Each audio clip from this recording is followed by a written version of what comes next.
Napakahalaga siguro talaga ng training na to, kaya ang daming balakid. Oo. So let's now go to session 2. This will be the heart of our training today. So makinig kayo maigi. So the topic is how to counsel. Now again, reiterate ko lang na this teaching concerning how to counsel is something na pwede mong i-apply kahit na hindi sa KRL. You can apply this in any kind of counseling situation. Okay? What comes to mind when you hear the word counsel? So can you say to the person beside you, what comes to your mind when you hear the word counsel?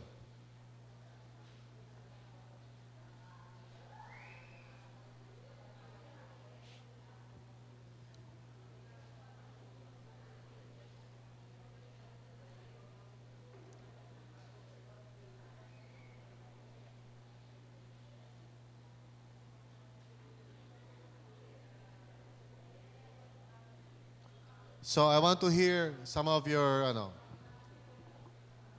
examples. Can I have some volunteers? Okay. What comes to your mind pag narinig niyo yung salitang counsel? Jose.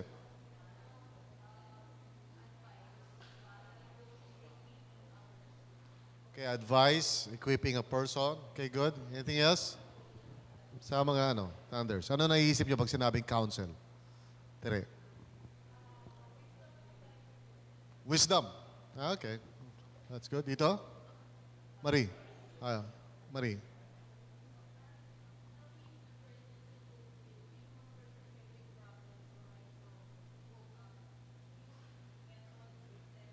Okay. So parang helping a person with problems, para makakope siya. Yeah, Ella?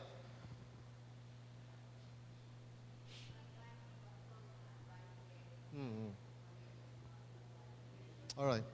That's good. Encouraging yung mga sagot nyo. Kasi usually when people think about counsel, siyempre agad naiisip nila counseling. And pag sinabi mo counseling, counselor. So somebody professional, somebody na well-trained sa psychology, somebody na siguro yung nakaupo sa silya habang kinukwento mo yung litanya ng buhay mo, di ba? Tapos pinakatrabaho niya, sasabihin lang niya, Okay.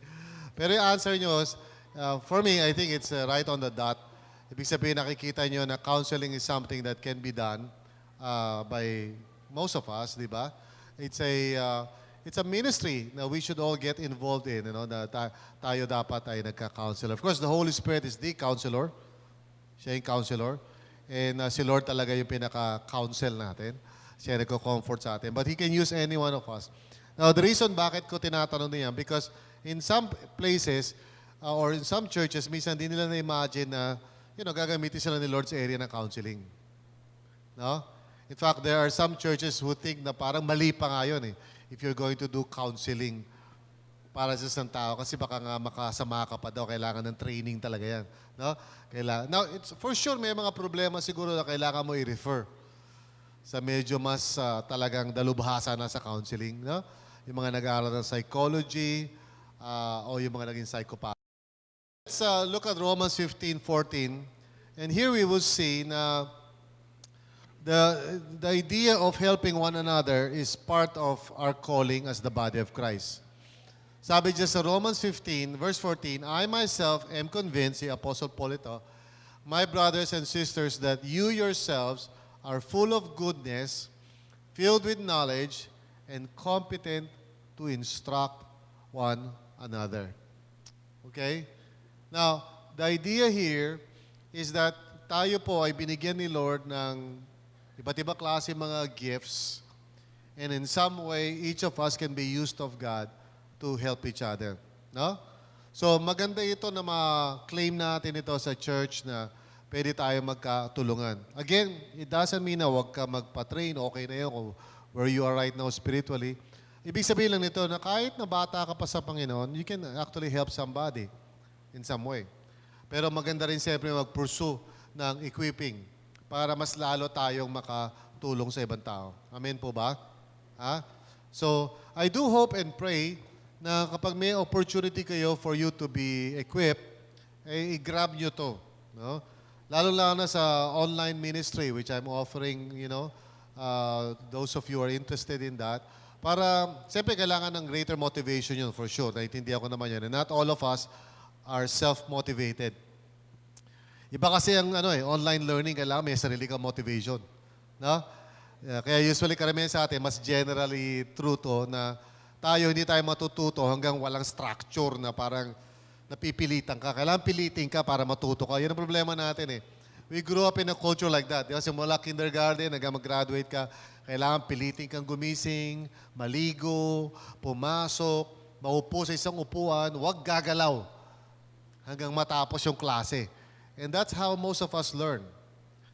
What we fail to understand is that real learning requires self-learning.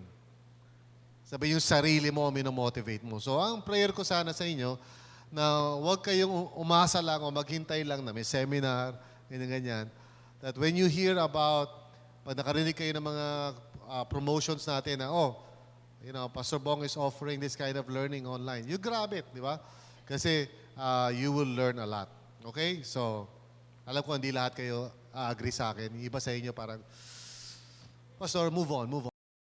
Okay. Let the message of Christ, sabi sa Colossians 3:16, dwell among you richly as you teach and admonish one another. Ayan na naman. Di ba? As you admonish, ibig sabihin na admonish, yung winawarningan yung isa't isa.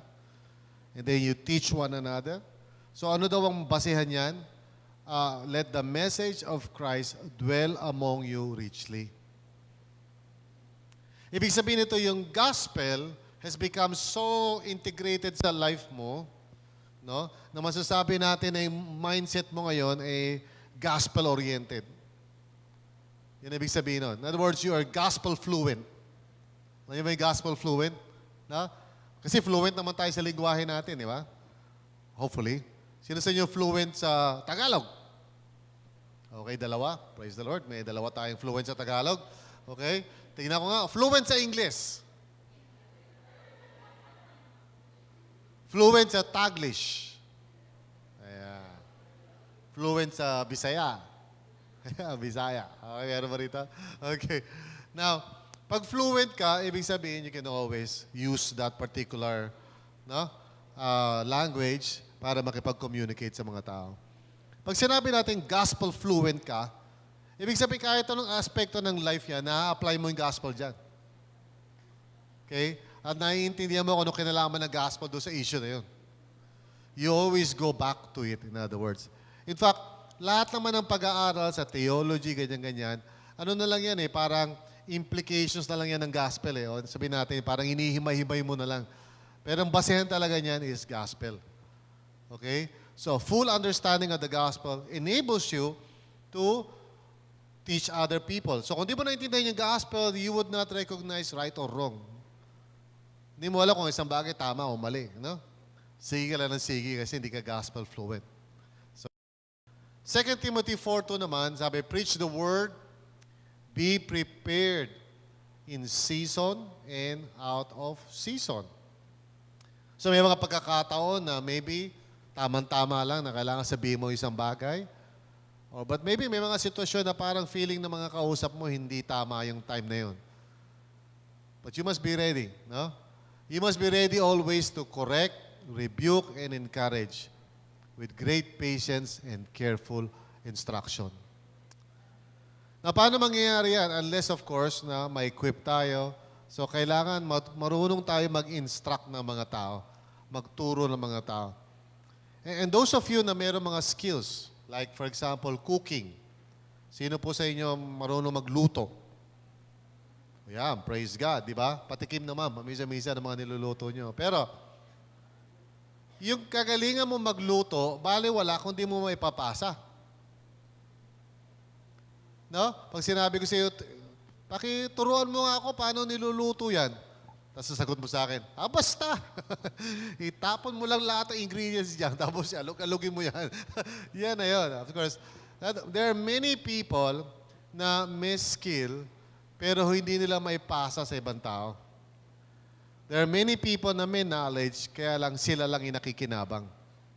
So, kailangan natin in the church, in order for us to really grow as a corporate body, kailangan may mga mai-raise up si Lord ng mga tao who are competent and capable to instruct others also.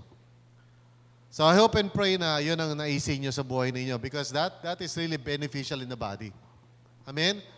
Now, I'm not saying na hindi beneficial yung tumutulong ka, nagbubuhat-buhat ka dyan, may mga ginagawa kang sabihin natin na helpful. Yan, importante yan in the church. Pero mas higit na importante yung mga tao na nakakapagturo o nakakatulong. So much so na in the Bible, kinukommand ni Lord na bigyan ng double honor yung mga marunong magturo. Amen? In other words, bigyan sila ng additional na support kasi sila yung mas kailangan talaga in the body more than anything else. Okay? Naintindihan niyo ba yun? So, I hope that you would be encouraged to really develop yourself in this area kasi dyan talaga nakasalalay yung growth ng church natin. Alam niyo ba na ang growth ng church just for you to visualize it, Isipin mo na meron tayong lamesa dito, okay? And then, buhusan natin ang buhangin. No? Pag binuhusan natin ang buhangin yan, do you think how would it look like? Pag binuhusan ko yung buhangin. Siyempre, depende sa lapad ng lamesa. No? If I keep on making buhos, I mean, di ba? Why naman like that, right? If I keep on making buhos, the buhangin, you will reach a certain point na pagdating na ng buhangin doon sa edges, it would fall. So there's no more, hindi ka na makakapadagdag ng buhangin. Even if you pour out the buhangin, wala na. So think about this, yung mga tao who are competent to disciple others, competent to counsel others, sila yung lamesa. They are the lamesa. And God can only pour out people in the church depending sa number ng yung mga competent na marunong mag-disciple. That's why sometimes a church does not really grow because na-reach nila yung limit ng lamesa. And even if you pour out new people, kahit na mag-freedom day ka, because of the number of people who are competent to instruct others, limited lang, tapon lang ng tapon yung buhangin. Does that give you insight? Di ba? So, upbeat, project, worship concert, dagsaan yung mga tao. The following Friday, wala lahat yung mga tao. Natapon lahat sa edges ng lamesa. Because there were not enough competent people to hold them and to instruct them and to spend time discipling them. So, napakahalaga nun. Amen?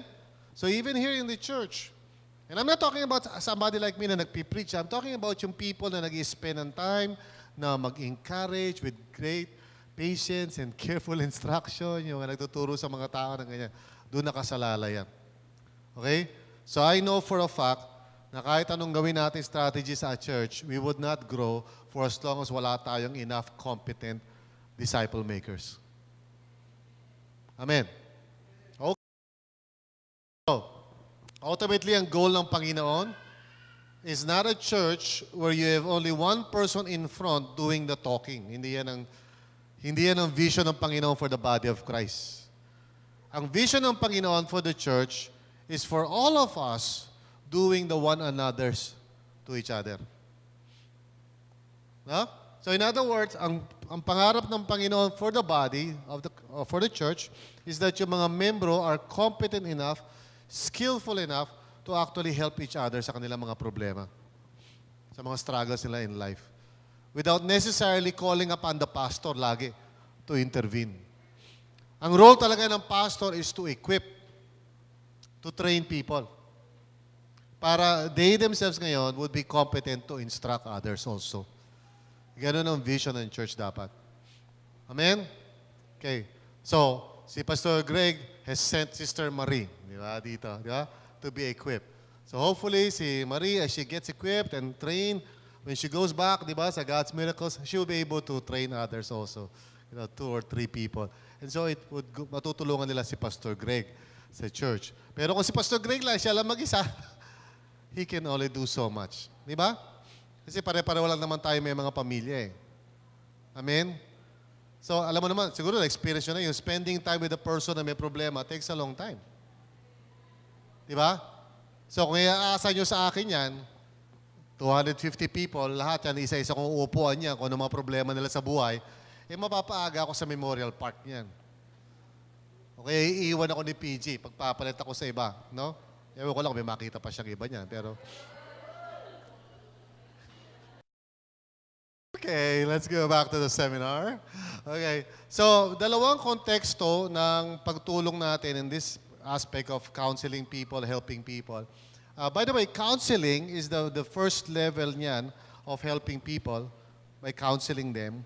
The next level is yung discipling them or becoming a bodybuilder. Okay? Yung pag KRL 2 na, ang tawag ng bodybuilder eh. Pag KRL 1, counselor. Okay? Lahat yan mentor. Okay? Lahat ng sinasabi ko, mentoring lahat yan. Okay? Ang mentoring, iba-iba kasi yan. Hindi lang naman yan parang iisa. So as a mentor ngayon, halimbawa, let's say nagki-KRL 1 ka, I'm mentoring you, pero may specific angulo ng mentoring ang ginagawa ko. I'm counseling you. Pag KRL 2 na, I'm still mentoring you, pero ang ginagawa ko na ngayon is called bodybuilding or discipling. Okay? Pag nasa KRL 3 na ako and I'm mentoring you, ang role ko na dyan is mobilizer. I'm mobilizing you for ministry. So nag-iiba-iba yung role ko, to be specific, pero still mentoring pa rin lahat yun. Naintindihan niyo ba? So mentoring is parang, it's a broad category of helping people. Kaya lang iba-iba yung ginagawa mo depending sa need nila. Okay? So, one way of doing this is in a group setting. So you must learn how to do, counseling in a group setting. Kumbaga, lahat sila, more than 3 or 4 people, go through ng KRL. And it's quite a challenge to lead a group like that. Kasi ang number one problem mo talaga doon yung time. Kasi pag nagsalita yung isang tao, tumilawak na yung manok, lumubog na yung araw, siya pa rin na nagsasalita, di ba? So as a counselor of a group kind of a setting, medyo kailangan aware ka sa time niyan. Di ba? At minsan nagdadigress na rin kasi, di ba? Halimbawa na, banggit niya yung sa tatay niya, yung tatay niya related yun sa tatay ng tatay niya. Ngayon, yung tatay ng tatay niya, talaga may kasalanan, yung tatay ng tatay ng tatay niya.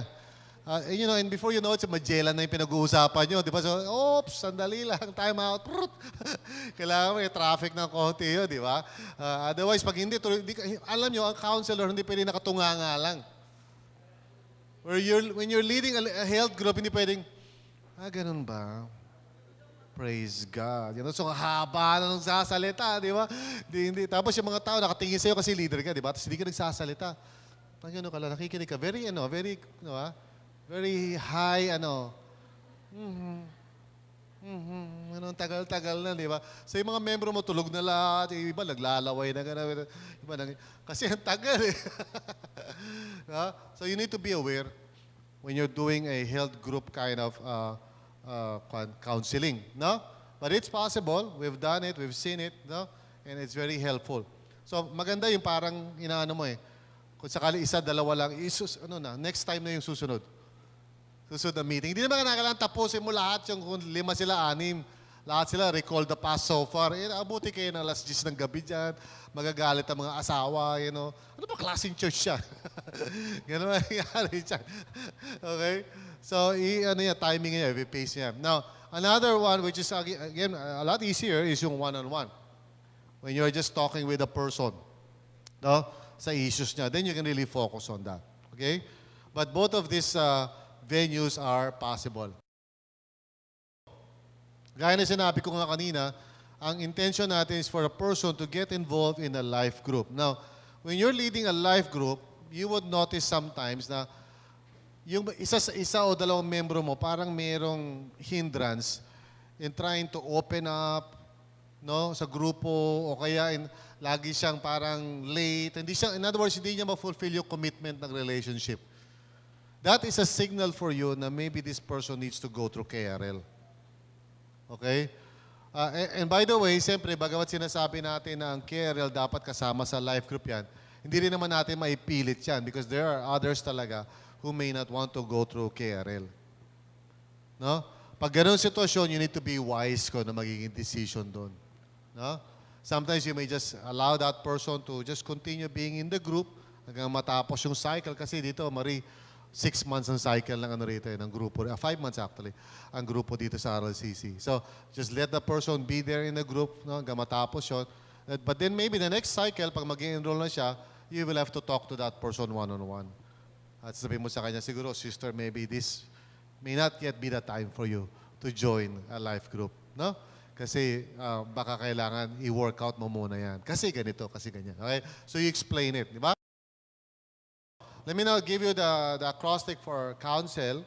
And it's not rocket science, So very simple, okay? The first thing na kailangan mong gawin is to really care for the counseling.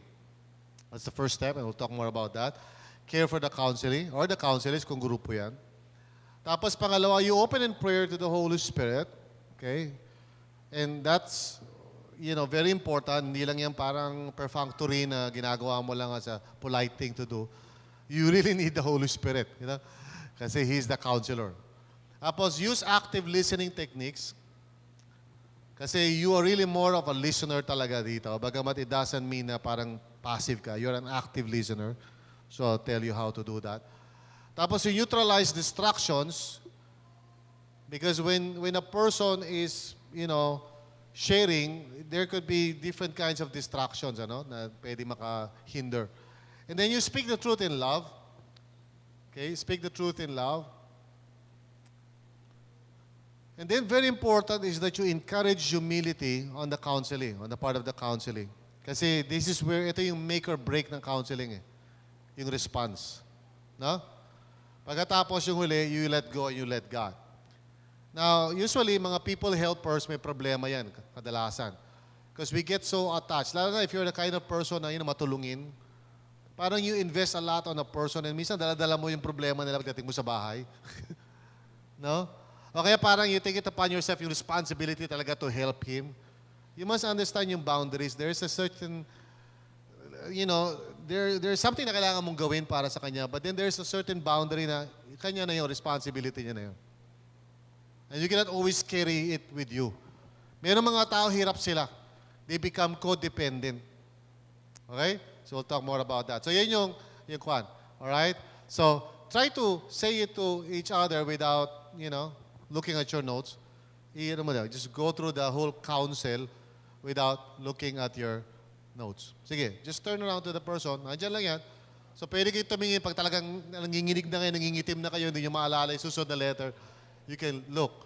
Pero just try your best to share.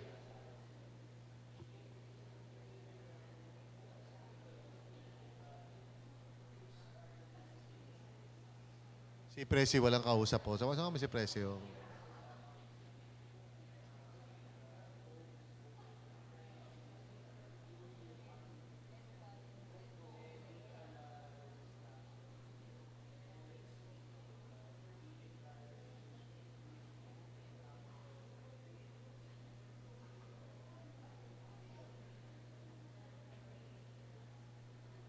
Pwede kayong tumingin pag talagang hindi nyo na kaya, tapos nangingitim na yung labi nyo. You should go ahead and look.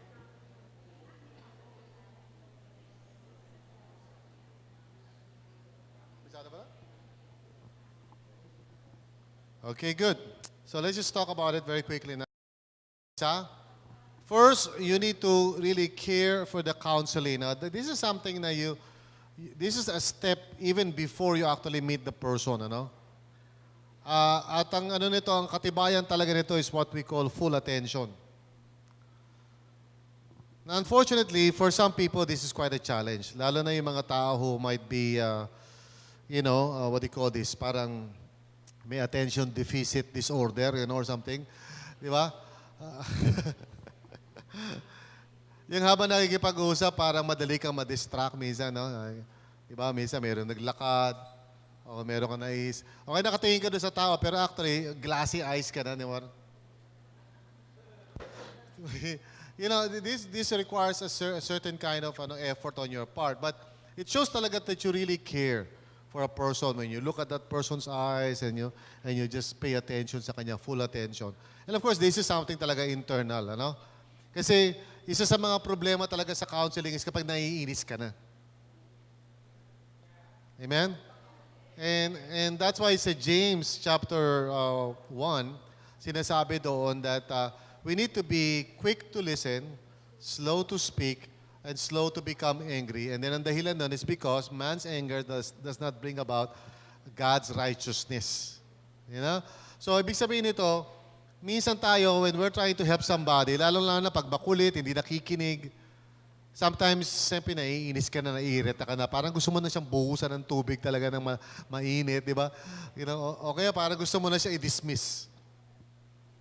Now, please understand this, na lahat naman tayo, we sense it kapag merong rejection.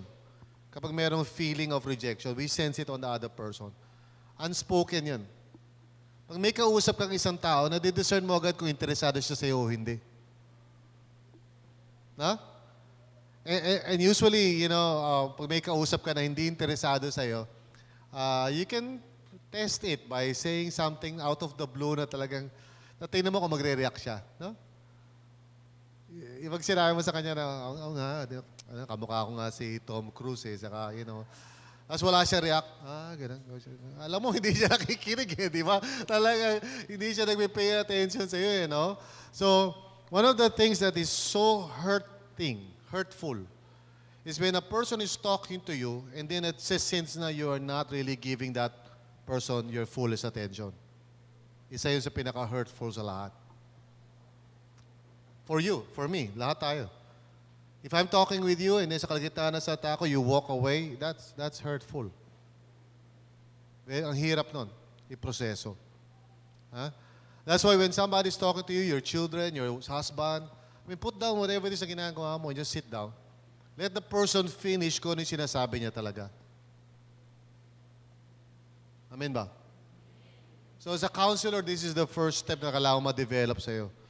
And if you cannot give the person your fullest attention, then reschedule.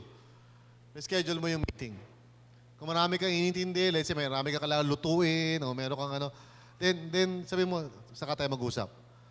But whenever you're doing any kind of counseling, in fact, this is true for any kind of conversation. Pag may kausap ka, the most important investment para magkaroon ka ng influence sa tao na yon is yung trust eh. At so pag walang trust sa iyo yung tao, if he or she does not trust you enough na talagang may care ka sa kanya, kahit ano sabihin mo, walang papasok. Naiintindihan niyo ba yan? So, anak niyo, gusto niyo ma-impluwensyahan. Pero pag walang tiwala sa inyo yung anak niyo, kahit anong sabihin mo, will just fall on deaf ears. The only way na makikinig sa iyo anybody is because that person trusts that you really care. Remember that. Okay? Kaya nga ang greatest investment sa leadership is developing trust eh. So when somebody is talking with you, I'm telling the leaders dito, when you visit a person, when you sit down on a person and listen sa kanyang storya, you are creating leadership investment. Gets yun? If you don't do that, you cannot really influence the other person. So please, let me just reiterate lagi yan sa inyo. Okay? Because counseling is about influencing the other person to change. Di po ba? Na? When you're counseling or discipling or anything ginagawa mo, you're trying to influence another person para sa ikabubuti niya. And that will not happen kung ayaw niya makinig sa'yo. At hindi siya makikinig sa'yo hanggang hindi mo napapakita sa kanya na you are accepting him or her unconditionally. Na mahal mo siya. Hindi yung naiinip ka lang gusto mong matapos na istorya niya. Okay, you're just so full of your own importance na yung sinasabi niya hindi mo naman talaga naririnig kasi gusto mo talaga sabihin sa kanya kung ano yung nasa isip mo. Parents are like that. As a parent, no? Minsan pa nagsasalita yung anak mo, wala kang naririnig. Ang naririnig mo yung gusto mong sabihin sa kanya. So parents, this is not a good thing. And so, it is also true sa counseling. Pag nagsasalita yung counseling mo, tapos iniisip mo na agad kung ano yung sasabihin mo sa kanya, hinihintay mo lang siya huminga. saka babanat ka na ngayon, you're a very poor counselor. Okay? Yeah, okay. This one is so important in counseling that you've got to really understand it's not about you. Instrument ka lang ng Panginoon. Amen? Ha? The true counselor is the Holy Spirit. No? Whom the Father will send in my name, sabi ni Jesus, will teach you all things and will remind you of everything I have said to you. So what the person needs is God, not you. Hindi ikaw ang Messiah. Kung tingin mo ikaw ay Messiah, ang tawag sa iyo, Messiah. Hindi ikaw ang magliligtas sa Kanya. Hindi ikaw ang magliligtas sa anak mo. Hindi ikaw ang magliligtas kahit kanino. Si Lord ang gagawa niyan para sa Kanya. Instrument ka lang niya. And you must have complete confidence in the Holy Spirit. Kasi whatever changes na kailangan mangyari sa buhay ng tao na yan will not necessarily happen doon sa ilang minuto na nag-uusap kayo. It will be the result of that person following the Spirit sa buhay niya. So I'm not talking about a perfunctory prayer na, oh Lord, sana tulungan mo kami, blah, blah, blah. It's really putting all your confidence in Him. And that's why praying before you actually meet and during the time na nag-meet kayo, after nag-meet kayo, prayer is your number one weapon sa counseling. Amen? Don't ever rely on techniques pagdating sa counseling. Kasi nagagawa lang ng mga tinuturo ko sa inyo, guide lang naman lahat yan.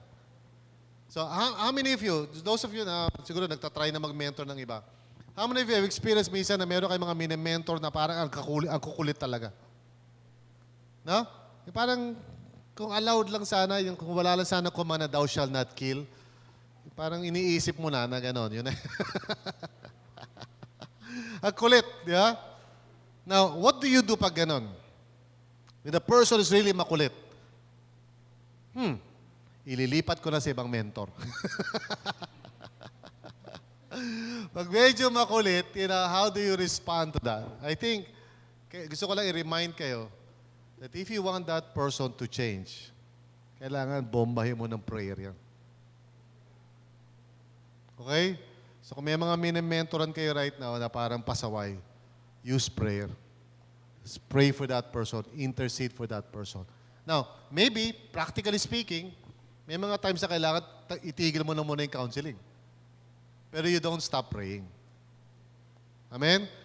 Pwede mo sabihin sa kanya na siguro hindi na muna tayo magka-counseling kasi parang hindi tayo umaandar eh.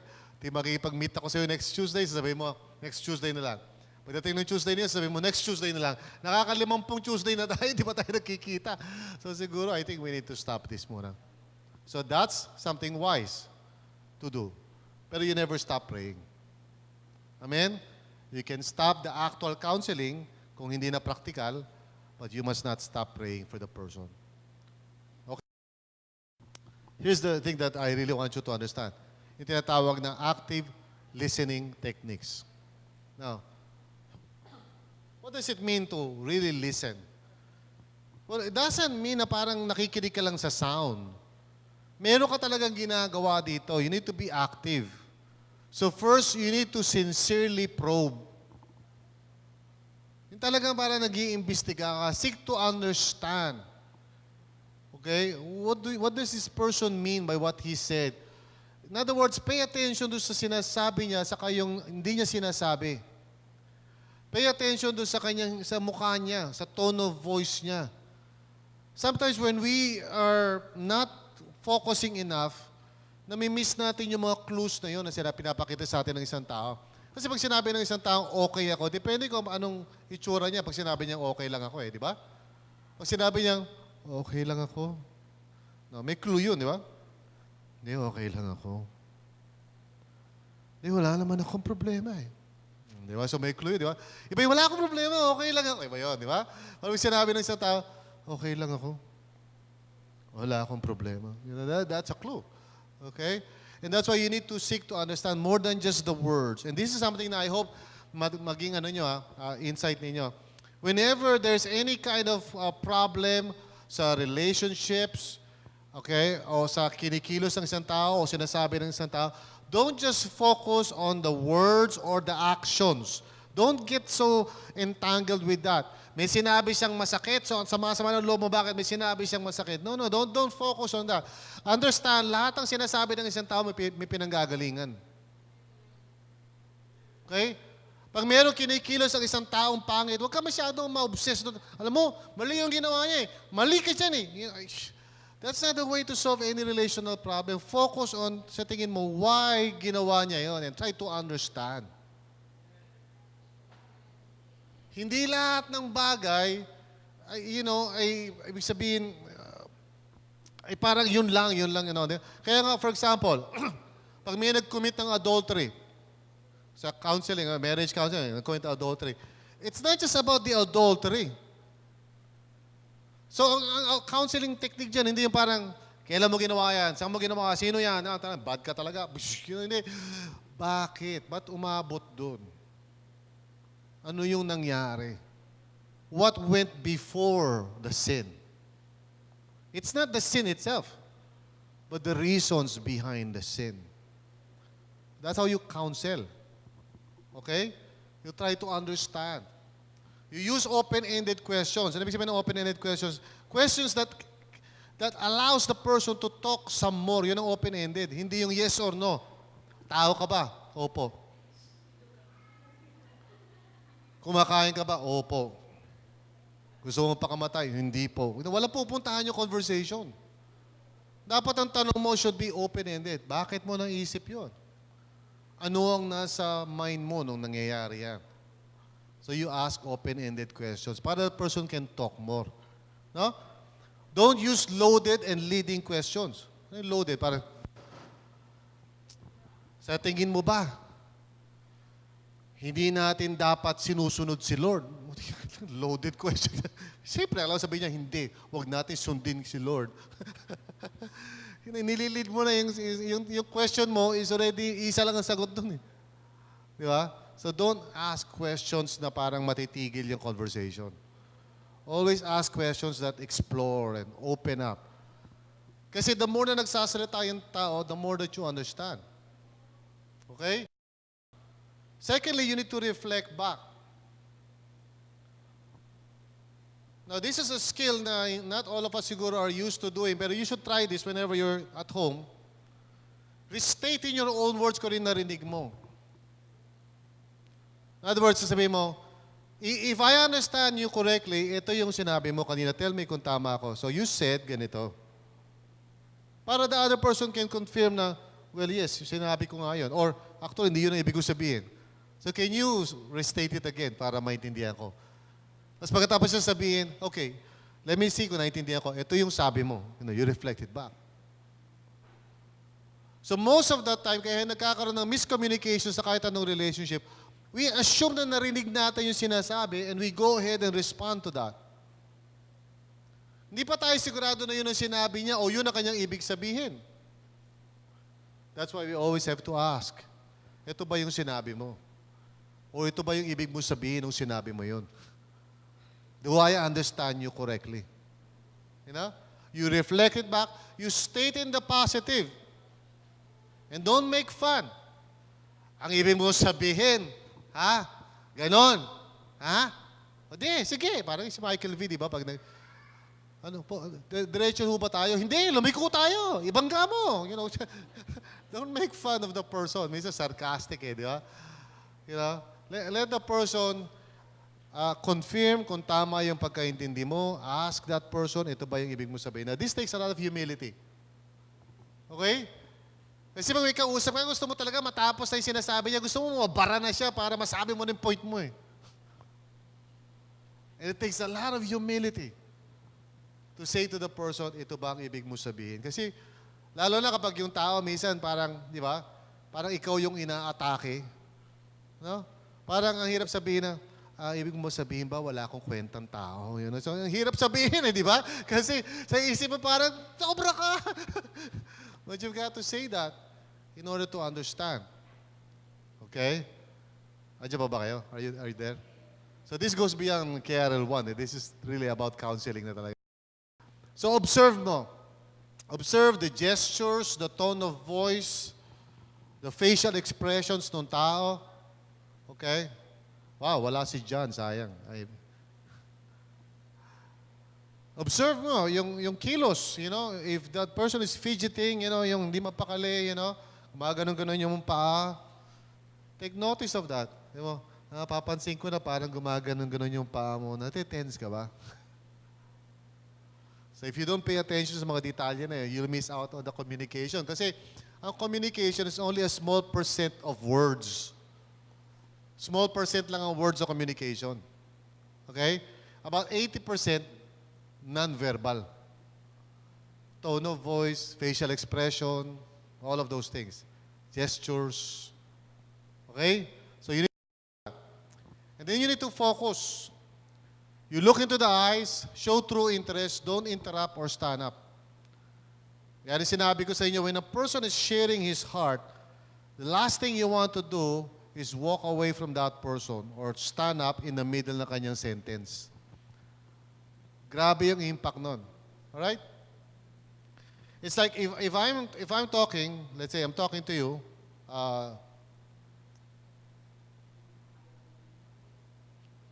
Zep. I'm talking to you, Zep. And then sa kalagitnaan ako ng sentence, you stand up and you walk away. It's very hard to recover from that. Only a very mature person can forgive you for that. Hirap nun. And some of us dito in marriage or in family, kung di kayo nagkakasundo, oftentimes it's because you don't practice this sa isa't isa. When you walk away from each other, when you bang the door on each other, when you respond to that, you break trust. And then the other person cannot open up anymore. Hindi na siya makapagsalita. Kasi wala na siyang tiwala na mapapakinggan siya. And in counseling, it is the same thing. That's why pag counselor ka, kailangan self-controlled ka. Okay? And sometimes may sinasabi siya na medyo, lalo na pag medyo karumal-dumal yung sinasabi niya, di ba? Parang, nagawa mo yun? Sobra ka naman. You need to be careful na. Hindi ka na-react. Pag medyo, alam mo, meron ako sinaksak ganyan. May kutsilyo ka ba dyan? Oh, sige. Acknowledge and respect. Affirm even if you don't agree. In other words, you can always say, okay, I understand, all right? Thank you for your honesty. No? Thank them for their honesty. Don't rebuke easily. There's a proper time, and the Holy Spirit is the one who will rebuke them. So be wise. Okay? Acknowledgement doesn't simply mean, oh, tama yung ginawa mo. You may disagree, you think na it's wrong, di ba? Pero you just say, okay, I appreciate you're telling us this story. Kasi it takes a lot of courage talaga na ikwento mo yung storya mo. Amen? There are some people naman, of course, na parang fino-flaunt nila yung story nila, parang feeling nila bida sila. So, ikukwento nila sa'yo lahat ng kasalanan nila sa buhay nila, di ba? Para sabihin, wala ka sa lolo ko, mas makasalanan ako, di ba? And also, you need to guard against that, di ba? There's a difference between honest sharing and medyo flaunting na of sins. Pag masyado niya na didetalye yung kasalanan niya, ito yun pumunta ako rito no? Tapos ito yung ginawa ko tapos grabe So parang didetalye mo na di ba? So yung mga nakikinig, imbis na mapakinggan ka na, parang natitip na rin sa kakakinig sa'yo. No? So ikaw as a leader, you need to say, teka muna sister, brother, iwasan na muna natin yung sobrang daming detalye. Just enough for us to understand what happened sa'yo. No? So neutralize distractions. And there are two kinds of distractions. One is the external, obvious naman yun, maingay. Now, I know, minsan, lalo na ngayong tag-init, parang hirap mag-usap sa bahay kasi paypay kayo ng paypay. So that can really be very difficult. Mahirap mag-counseling, mag-KRL sa bahay minsan, di ba? Electric fan, tapos yung buga niya mainit pa rin. So feeling mo sound na bat ka. Mahirap din naman pumunta sa isang, yung McDo, di ba, na ang pinaka-motto nila sa buhay, ingayan natin ang buhay ng mga tao. No? Talaga, ingay. Kami nga ng grupo namin, punta kami sa McDo, sharing kami, ang hirap. Kasama ko pa si Paul, di ba? Si Paul kasama namin. Si Paul, may makikita naglalakad. Buti nga, walang camera Hindi na kami nakapag-counseling talaga eh. Okay. It's very distracting. Ewan ko, may mga tao naman na kaya nila, no? Kaya niya ba yun? My wife, very skillful yan. Nakakapag-quiet time sa mall, di ba? Ewan ko paano niya autistic moment daw siya, no? Lahat siya naririnig. Ako, ang hirap eh. Pag nasa mall ako, lahat ang makita kong kilos, kaya ako pambahay lang talaga ako eh. Sa bahay lang ako pwede. Yeah, okay. Although pag tumitingin ako ng libro sa book sale, yun, doon ko napapractice yung sila ginagawa ni Pastor Regina, autistic. No? Talaga, yung books lang ang nakikita ko. Also, there could be what you call the internal noise, distractions. So this is even more, kasi merong, in your group, you need to practice this pa nagka-conduct kayo ng health group na ganyan. Yung tinatawag na peripheral vision. Alam mo yung peripheral vision? Peripheral vision is when the person nagsasalita, nakatingin ka sa kanya, but you actually see the whole group. And when you notice somebody na para playing with his cell phone, you stop saying, sandali yan. Bro, pay attention tayo. Ganun, di ba? Or nag-uusap silang dalawa, tawanan sila, ganun. Sandali yan. Mga kapatid, baka pwede naman, mamaya na lang natin pag-usapan yan. That's what you call leading a group. Ha? Hindi pwedeng parang dalawa na lang kayo nag-uusap, tapos yung the rest of the group, kanya-kanyang lakbay na kung saan sila nagpunta. Okay? You must control the group in a way. No? So, peripheral vision. Nakikita niyo ba yung nasa kaliwat kanan niyo ngayon? You look straight at me and then look at the person on your left and your right without moving your eyes. Can you see the left and the right? Okay, so nakikita ko si Seth, tinatakpan yung mukha niya, So, even though I'm looking at it, I see him. No? So, ganun din sa grupo. That's why in a group setting, pag nag-health group kayo, make sure that you see everybody's face. Dapat pa-circle yan. Huwag kayo magpo-form ng grupo na nakahiliran, gano'n. O parang wala sa line of vision yung isa. So, whenever I conduct any kind of group and I sit down, I make sure na I have complete vision of everybody. So pag merong isang tao na nakaupo sa labas, i-correct ko na yun bago pa mag-umpisa yung grupo. So sabi ko na agad, bro, sandali lang, can you move your chair?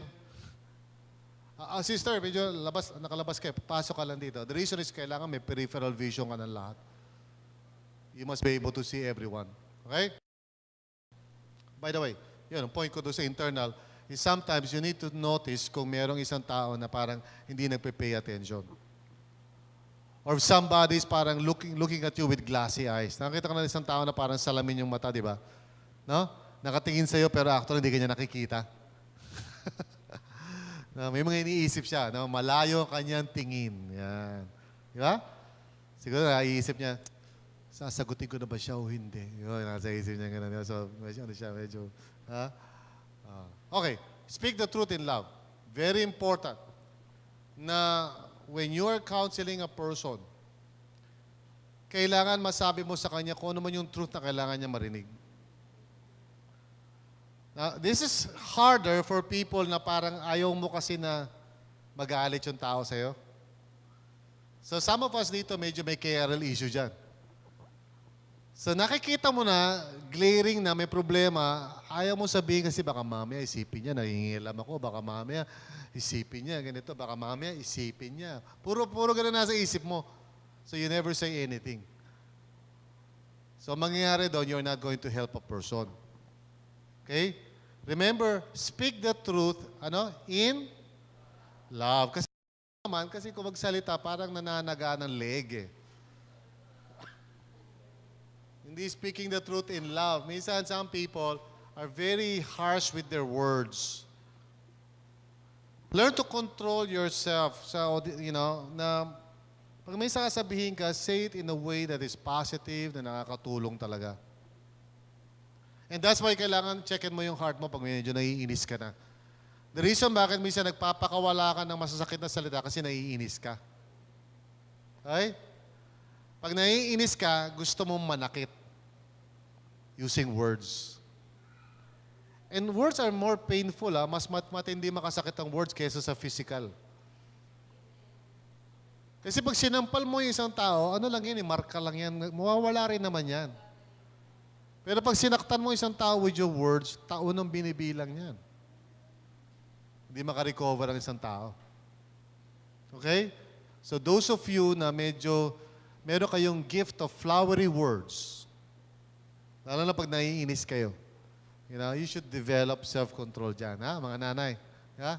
Kasi may mga gift ng mga nanay, di ba? Pag medyo hindi nahugasan yung pinggan, hindi nagawa yung mga dapat gawin, di ba? Ay, mga slow. Picture mo yung sarili mo, pag bumukas yung bibig mo. Mga walang iya kayo. So yung mga tao, yung mga anak mo, asawa mo, no? At ikaw naman, sa inis mo, di man lang kayo magluto. Okay, so words can be so powerful. Ha? Guilty mga nanay, ano? Diba? Tatay rin naman, although, okay. More sa nanay. Okay, anyway. Well, the next thing is you need to encourage humility, which is so crucial. And in encouraging humility, first of all, it involves certain things. First, it involves receiving yung sinasabi mo. And that's why, this is the first thing na gusto kong matest sa isang tao. Are you receiving what I'm saying? Na paano malalaman na nire-receive ng isang tao yung sinasabi mo? Nare-receive niya yung sinasabi mo.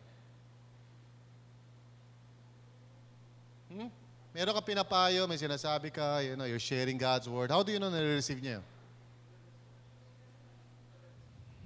Okay? Any other parang indicator?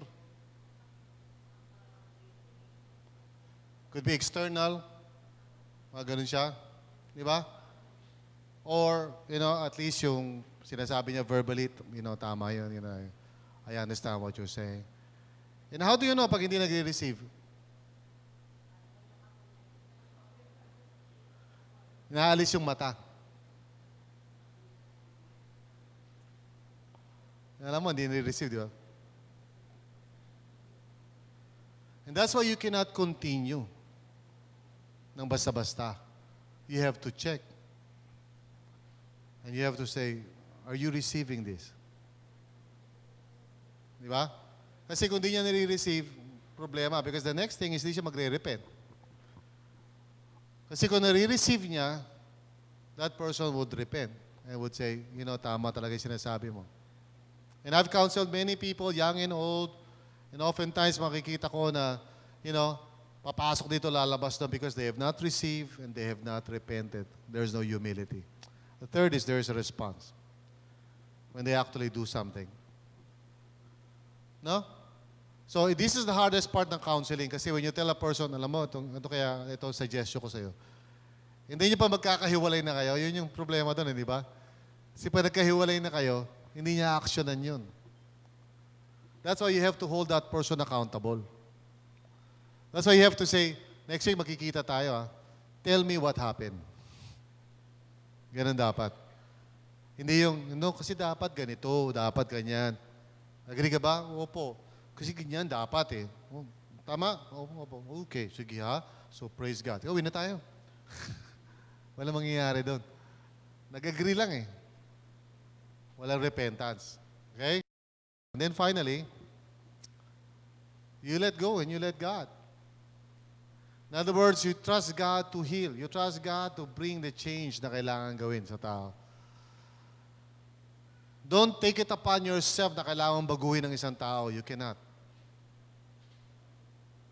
And the more you try to, control or pinupuwersa mo magbago ang kahit sino man, the more it creates anxiety and fear sa'yo. Di ba? Now, I heard this from Francis Chan and then sinabi niya, pag sinusurrender mo raw kay Lord ang mga bagay-bagay, any problem, bibigay daw sa'yo ni Lord yung the peace of God, which surpasses all understanding. And sabi ni Francis Chan, have you ever thought about the peace of God? This is funny, sabi niya. Can you imagine God in heaven? Sa langit siya. And ganito itsura niya parang, naku, paano na yun? Ay, naku, imagine mo si Lord parang, wag, huwag mo gawin. Ay! Can you imagine God doing that? The peace of God means He's in complete control. And He is at peace. Kasi nothing escapes His authority. And sabi ni Francis Chan, when you are letting go and asking God, Lord, take care of this, yung response mo afterwards shows kung talagang nilet go mo na o hindi. Walang pinagkaiba yan when sa ministry. Halimbawa, when sinabi ko, GV, take care of this, inutos ako kay GV. Tapos pagkatapos ko iutos, parang nandun ako sa bahay, parang, ginawa kaya ni GV yun, grabe. Magawa kaya ni GV? Gagawin kaya ni GV yan? So pupunta ka ngayon sa kusama nyo, sa office, sa center, tapos makikita mo, sabi na nga ba, hindi ginawa. Ako na nga gagawa. Di ba, ganun yan. Di ba? So, pag may inutos ako, bawa kay Paul Jean, sabi ko, Paul Jean, pakigawa mo nga to. Tapos ang tagal, kasi si Paul Jean parang, si Paul Jean, slow but sure. Mabilis ako di ba? Parang, ako na nga. So, pasensya ka na kung medyo ganun ako kaya. But the reason why I'm showing you that, kasi when you entrust something to somebody, depende sa ano tingin mo sa kanya kung magiging anxious ka o hindi. No? Pag sinabi ko halimbawa kay si Ludi, example si Ludi, di ba? Ludi, gawin mo nga to. Nakakalimutan ko na agad. Di ko na iniisip afterwards. Alam mo bakit si Ludi? Si Ludi kasi is machine. Si Ludi, pag sinabihan mo ng isang bagay, tantara, i-report lang siya after a few minutes, Pastor, done. Wow. Kaya pag may inutos ako sa kanya, relax ako kasi so reliable Di ba? So when you entrust something to the Lord, how do you respond? Di ba? When you say, God, will you take care of this? Ano nasa isip mo? Ang tagal namang gawin ni Lord. Gagawin kaya ni Lord? Teka muna, tulungan ko kaya si Lord. Ang tagal ni Lord Ako na lang kaya gagawa. Di ba? So, any area of your life, you say, God, take care of my family. God, take care of my finances. God, take care of Ano response mo? Parang, gagawin kaya ni Lord? Ipoprovide niya kaya lahat ng needs ko? Buti pa ako na lang gagawa. So that's why wala sa iyo yung the peace of God, which passes all understanding. So in counseling, it's the same way. When you counsel people, sometimes makikita mo wala nangyari sa buhay niya. You have to let go and trust God. Okay? Get that? Okay? All right. So here are the acrostic, ibig sabihin yan. Okay?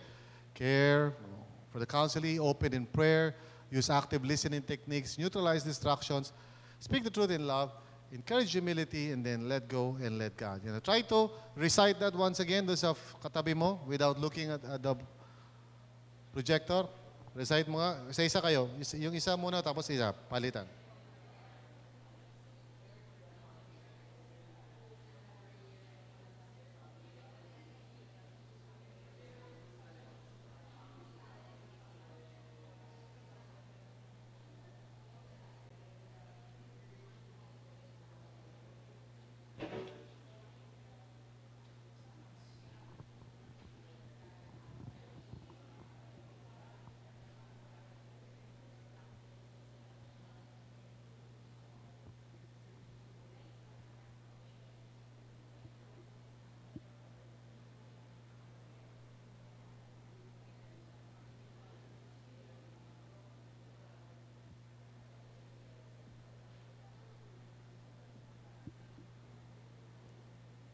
Ayan. So when you help people, when you counsel people well, you help them to become well. Okay? Or you make people well. Maybe I should say you help people get well. Okay. So just write those words down. Those who counsel well make people well. Or help people get well. Okay?